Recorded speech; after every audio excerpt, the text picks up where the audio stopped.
Hey, what's up? This is Evan from Stock Music Musician, and in this video I'm going to tell you how I wasted $1,600 on a recording and hopefully some lessons you can learn from that loss. So, what happened?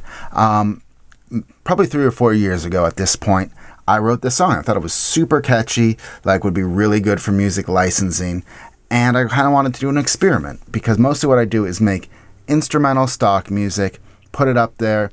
A lot of my songs never sell, but it's just a numbers game, and the songs that work, I make money from. The songs that don't, I don't make money from, but I never spent any money to create my songs in the first place. So no real loss aside from my time, and also I enjoy making music, so no real loss if my songs don't sell. But I had this idea for a song, and I decided to hire an entire crew of people to make it, which cost me $1,600.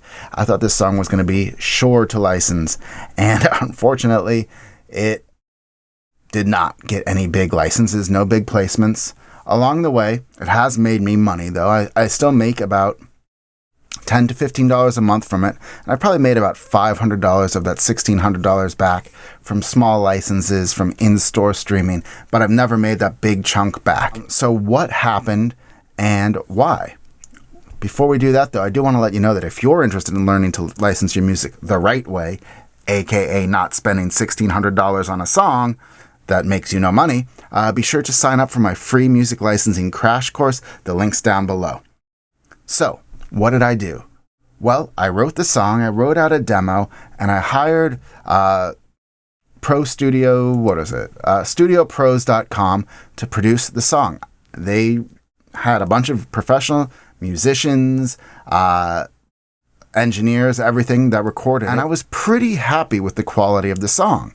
Let's take a quick listen to that. These days, well, we'll get to that in a second because those are the lessons learned for you. But let's listen to like the first half of the song. This is very much a poppy song intended purely for commercial licensing.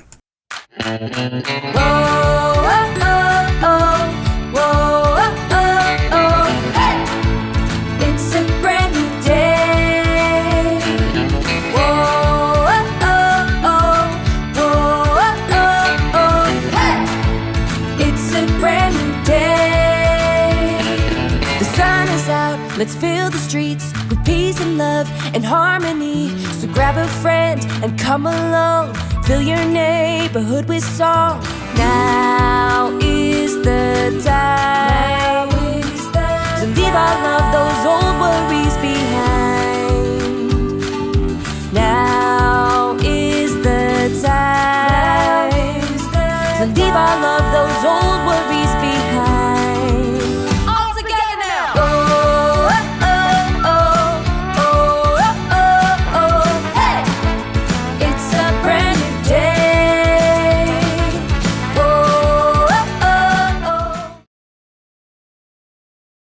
It's a brand new day. So I'm fairly happy with the quality of the song they did. There are some things I would change, but I didn't even really know that I could ask for the changes. And they allow you to make edits and modifications and requests. I didn't do that. That's on me. But the main thing isn't the quality of the product that I got back. It's that really when you do music licensing, especially if you don't have an exclusive deal with any publishers, every single song you create is a gamble, and you cannot afford to spend any money on it because you never know if your song is going to sell. Literally one of my worst sounding songs, in my view, has made me the most money, made me thousands of dollars. So you can't, you just never know what's going to sell. And because of that, you cannot invest upfront in tracks, especially to this degree. Maybe you could hire a singer on something like Studio Pros for, a couple $100 or Air Gigs. There's a lot of great sites for that, but Fiverr. But if you don't know that your song's going to sell, then you probably should not be hiring people to do the tracks for you because that's just money out of pocket. On top of that, you probably means you need to learn how to mix and master because you cannot afford to hire a mixing engineer or a mastering engineer if you don't know your song is ever going to sell. this is something I see a lot of the time with my students, is they think that they can, like economically afford to have, $50 to have a mastering engineer for each track. You can't with stock, especially because you also need to come up with a bunch of different edits. So this is a big learning experience that, you need to know how to do everything from soup to nuts, and maybe you have to trim your ambitions back about the types of songs you make. Or it would be great to have live drums on this song. It would be great to have a live trombone on that. But you know what? That's not the business you're in, most likely. Now, there is a big exception to this, and that is if you have an exclusive a relationship with an exclusive library, and they say, we'll pay you a buyout fee or an upfront fee for, this album of 5 tracks, and we'll pay you $300 a track.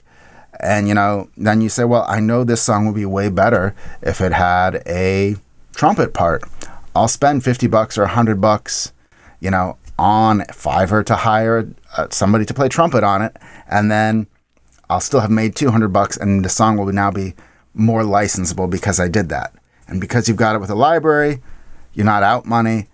Still, you have no idea what song is going to sell. That may never sell. Your worst songs with that library might be the ones that do the best. No way to know. Music licensing is crazy like that. But the key takeaway from this is to don't spend money out of your pocket up front unless you've got a sure market and a sure buyer for the song. And there's one other lesson to be learned from this, because I've done this with a couple of songs where I've hired people, whether from Studio Pros or from Air Gigs or from Fiverr. And that is that you need to get your musicians that you work with to sign a work for hire contract up front before they collect a dollar, before they record a word. What is a work for hire contract? Essentially, it says that in exchange for said monies, said musician will record the track, and you who paid the money will receive all the rights in perpetuity to the song.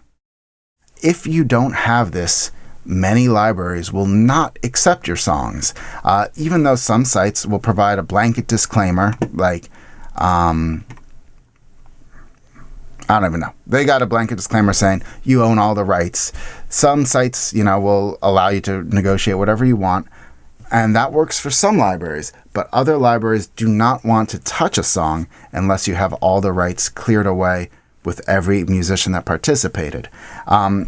And so I've run into this problem with several of the songs that I hired, not only from Studio Pros, but from Air Gigs, where I had these really nice songs, and I got them accepted into a nicer library like Crucial, but when I couldn't provide the work for hire agreements, they ultimately were unable to accept the songs that I provided. And so the takeaway from this is simply that don't spend money on songs unless you got a buyer. And once you have that buyer, be sure to have the contracts signed before you ever pay a dollar and before they record a word. Stick to these 2 things and you will have a lot of success with your music licensing. And if you want to learn how to get started or how to elevate your music licensing, try that crash course. It's really going to teach you a lot. Thanks for watching.